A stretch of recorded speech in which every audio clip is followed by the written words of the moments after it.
Janine Gutierrez at Jericho Rosales ginulat at pinagkaguluhan ang pagdating sa Iloilo. Yes, nagulat ang mga fans nila doon sa pagdating ng Ekonin.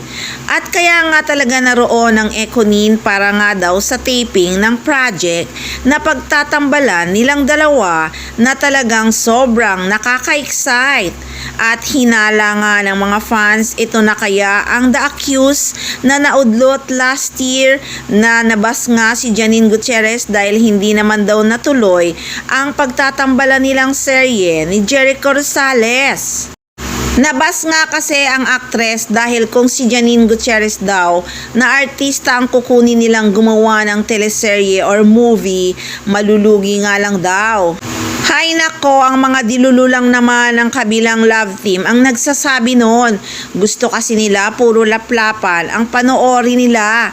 Si Janine Gutierrez, magagandang project talaga ang mga ginagawa niya. Yung tumatatak talaga sa puso at isip ng mga madlang people at mga fans. Lalo na nga ngayon, mukhang magiging mas maganda ang career ni Janine Gutierrez dahil isa na ang kanilang management ni Jericho Rosales. Ito nga daw ginagawa nilang project sa Iloilo, sabi ng mga Marites, si Jericho Rosales daw ang producer o isa si Echo sa producer. Pero ang dinig ko noon sa dokumentaryo yun ng mamita ni Janine na si Pilita Corrales na isa si Jericho Rosales sa magiging producer. Di ko lang alam sa The Accused. Sure naman kaya na The Accused nga itong ginagawa nilang taping sa Iloilo o part 2 nga ito ng seryeng Lavender Fields. May nakapagbulong kasi noon na baka nga may part 2 ang seryeng Lavender Fields. Pero syempre, last year pa lang ay napabalita na ngang gagawin nila ay may title na The Accused. Hula pa more, maarteng machika.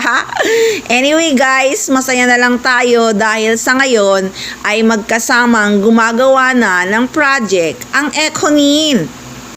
Naghihintay na lang tayo ng updates at syempre, ang pakilig na paayuda dahil magkasama ngang nagtitaping sina Jericho Rosales at Janine Gutierrez.